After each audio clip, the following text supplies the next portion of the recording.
It's our last day on the rung of faith. We're going to move through the other rungs a little faster. It's Wednesday, the 12th of May.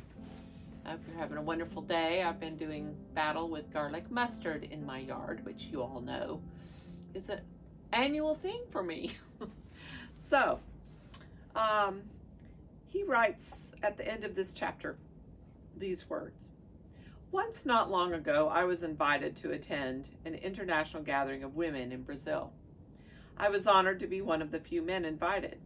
When it was my chance to speak, I looked out at hundreds of women from every part of the world, from Africa to Asia, from the Amazon to the Himalayas, from Palestine to Michigan.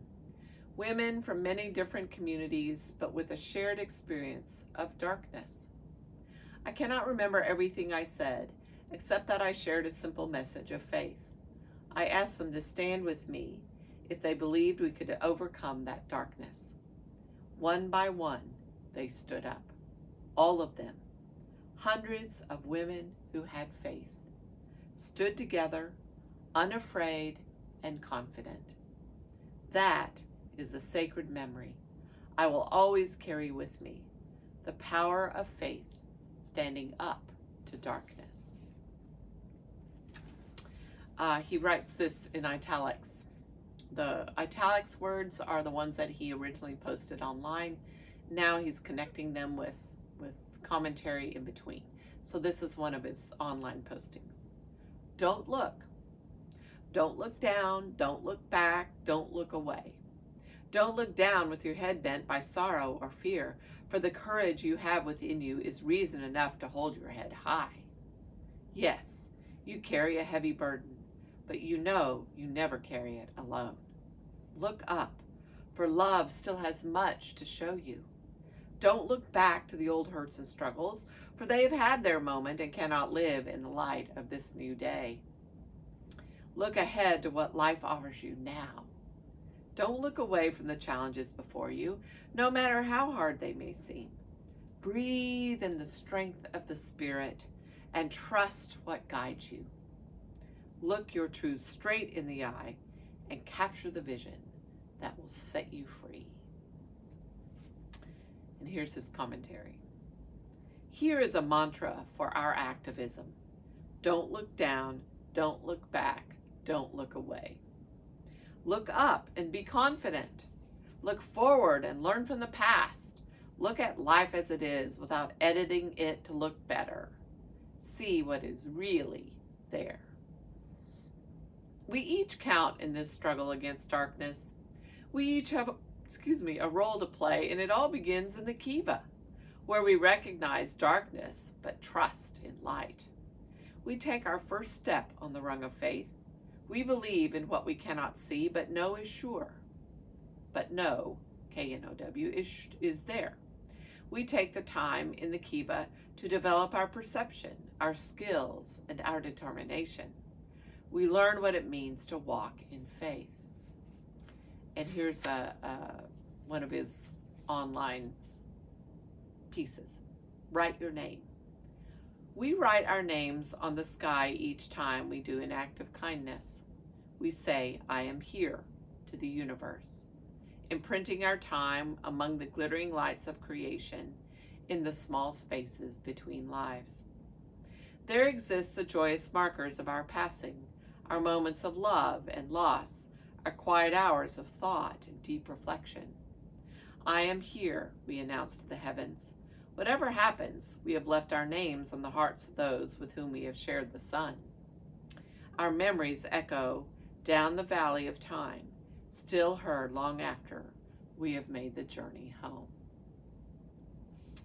And in his commentary, you and I have a contract with the Spirit, with God. We have a working relationship. Our purpose in creation is not just to sit and look pretty, but to stand and to go to work. Life is unfinished. Hope is not yet realized. There is much to be done, and much of it can only be done by you and I. And back to one of his online pieces. free exchange. Each day the exchange is made. The Spirit offers me another day, and in return asks only that I make the most of it. The gift of life, of being with those I love, of seeing the sky and feeling the wind, of thinking and creating and being, all of this is freely exchanged for the promise within my soul, the possibility of great thoughts and caring actions, the ability to love, and the capability of change, if only I make the effort to meet the Spirit halfway. Each day I am grateful for the gift, and more than willing to give what I have in return. If time is my measure, then let me fill it to the brim, pouring out my best, sharing my heart, loving all I can, giving all I have. Let no day be wasted, no chance taken for granted, no moment passed by unseen, for the blessing it reveals. He goes on to write in commentary, you are needed. You are important. Your choices make a difference, and your decisions count. These are the elements of spiritual self-confidence we need to own for ourselves. They give us something to live up to aspire to recognize as an integral part of ourselves.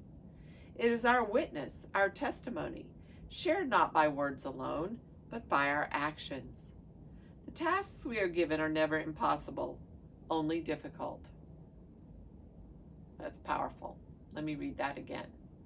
The tasks we are given are never impossible, only difficult. Nothing we are called to do is beyond our ability.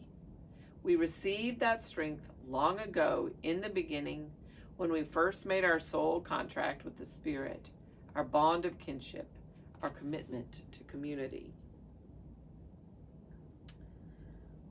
I love that sense of, before all time, Jesus was there. And so that's what he's referring to here. And this is the final entry from online in his chapter on the rung of faith. Love as strength. Let your love be your strength. You do not need anger or judgment, for they are mirrors of the soul that say more about you than others. You do not need righteousness or correctness, for these pretenses are always transparent. You do not need superiority or power, for they will always betray you to false pride. When you feel called to stand for what you believe, take up love as your witness. Love will shine through with the clear message you wish to convey. It will withstand any pressure to compromise your truth or bend to deny that truth.